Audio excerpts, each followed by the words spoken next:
Well, maybe your family knows this. A stroke can drastically change someone's life in just a matter of moments. And it happened to one Metro man and his family. But they say patience and positivity helped them persevere through a devastating situation. News 4's Austin Brissett has their story during Stroke Awareness Month. It's been a pretty incredible ride, to be honest.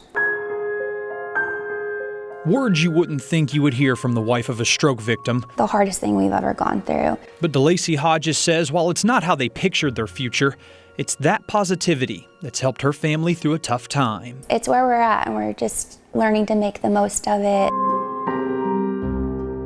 It was April 23rd, 2023. Josh's headache wasn't getting any better.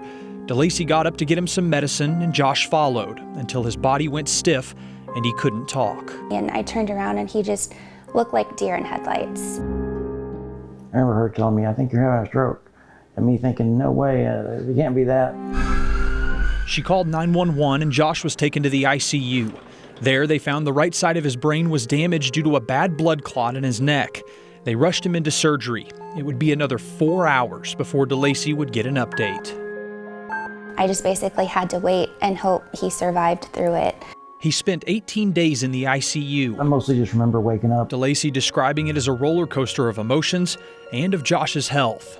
Hope for Hodges became the family slogan. 1 minute we would think, okay, he's doing really well, he was responding, he was squeezing our hand, and then the next minute you just didn't know if he was going to make it. They had to remove a baseball-sized portion of his skull to allow his brain to swell or he would die. It would be another 2 weeks in long-term acute care, another clot in his arm, and a stomach infection before things got better and he went to rehab. Josh isn't paralyzed but disabled on his left side. He also has seizures from time to time. It's been an adjustment for the family.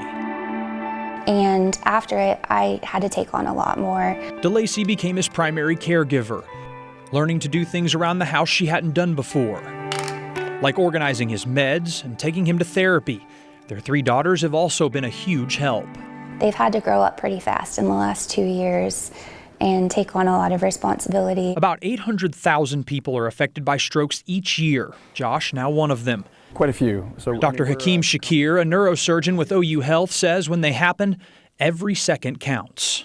With every minute wasted or lost, I should say, when we're not getting that patient taken care of and to the hospital and treated, we're losing brain cells. DeLacy saw the signs and acted fast, saving her husband's life. A long journey before getting back home, a voyage with some time still to go.